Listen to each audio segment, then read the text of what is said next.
In about an hour, we'll get the full final report from the Bipartisan National Commission on the BP Deepwater Horizon oil spill. And Senator David Vitter is with us. His office has already gotten some excerpts from the report. And thank you for coming in, Senator. Sure, good to be with you. And what have you seen so far, and anything troubling for you? Well, a couple things a little troubling. First of all, there's no mention of the fact that the entire Gulf is still virtually shut down 9 months after the event. And I think there should have been some note that this is worrisome and in many ways unnecessary. Secondly, I think the Commission painted with a little too broad a brush in some of their comments about these problems being systemic.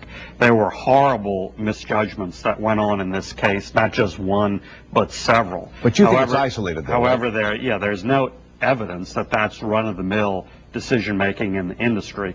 It's very troubling, and it's troubling that this happened in big companies which have widespread operations. But still, there's no evidence that these horrible mistakes are sort of run-of-the-mill. What about the specific findings? I don't know what you've seen and what you've read, but what about the specific findings about BP and Transocean and Halliburton in this case? Well, I do think all the evidence suggests that there were many serious mistakes made by all three companies. And that it may not have just been the one-time thing either. We were talking a little earlier. It took many mistakes to lead up to this tragedy, unfortunately. So that is very, very worrisome.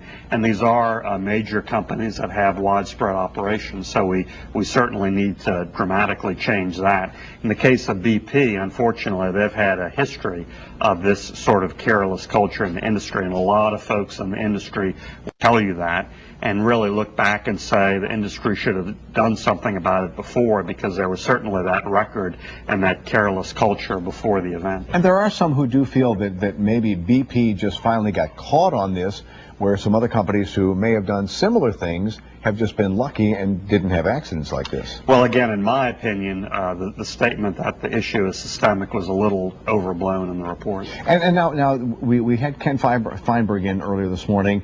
He's taking a lot of heat from a lot of people. He says that he's already doled out more than $1 billion to the state of Louisiana alone to businesses and individuals.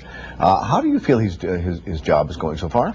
I think the record is spotty, quite frankly. It's a very difficult job. There are no two ways about that. Very difficult circumstances, but it's spotty.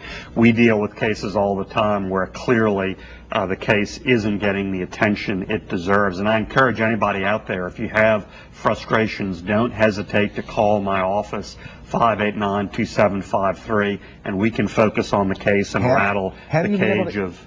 Have you been able to intervene and get some help where otherwise they might not have? Yes, we've been absolutely able to intervene and get a second look. We don't make those decisions, but we can intervene and often get a second look. And if folks want us to do that, they should call my office. And there are people, I mean, who are involved in this process who feel like this system doesn't work in general. Right. I mean, you say yourself it's been spotty. Has there been, any talk from a legislative standpoint of perhaps reevaluating? Well, we're well into the system, so you can't just tear it up and start from scratch. But it is a work in progress, and there do need to be improvements made. Maybe the toughest cases are where there's very little documents. Mm-hmm. And I do think it's legitimate for Ken Feinberg and his office to need something. They can't simply go on, oral statements. Yeah, sure. But given the vagaries and the different situation, they have to be flexible in terms of what they require.